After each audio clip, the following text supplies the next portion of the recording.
دمبے کو لٹا دیا. اللہ اکبر کبیرہ. ابھی لے کر کے دمبے کو چلے ہیں جنت سے. ادھر باپ اور بیٹا ہے، چھری حلقوم تک پہنچنے والی ہے. حضرت اسماعیل علیہ السلام باپ کی بارگاہ میں عرض کرتے، بابا ذرا یہ تو بتائیں تم زیادہ سخی ہو یا میں زیادہ سخی ہوں؟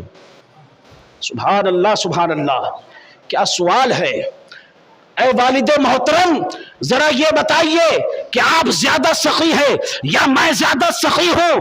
حضرت ابراہیم خلیل اللہ ارشاد فرماتے ہیں میں زیادہ سخی ہوں کہ تجھ جیسے حسین و جمیل بیٹے کو اپنے رب کی بارگاہ میں قربان کرنے جا رہا ہوں. حضرت اسماعیل علیہ السلام عرض کرتے ہیں نہیں نہیں والد محترم، آپ زیادہ سخی نہیں ہیں بلکہ میں زیادہ سخی ہوں. آپ کے اور بھی بیٹے ہیں، آپ ان کو دیکھ کر کے اپنے دل کو سکون دے سکتے ہیں، اپنی آنکھوں کو ٹھنڈا کر سکتے ہیں، ان سے پیار کر سکتے ہیں، مگر میری فقط تنہا ایک جان ہے جو رب کی بارگاہ میں قربان کرنے جا رہا ہوں، لہذا میں زیادہ سخی ہوں. رب کی رحمت نے پکار کر کے کہا تھا اے میرے خلیل نہ تو زیادہ سخی ہے، اے میرے اسماعیل نہ تو زیادہ سخی ہے بلکہ تم دونوں سے زیادہ میں سخی ہوں، اس لیے کہ تیرے بیٹے کا بال بھی باقا نہ ہوگا مگر تجھے قربانی کا ثواب عطا فرما دوں گا.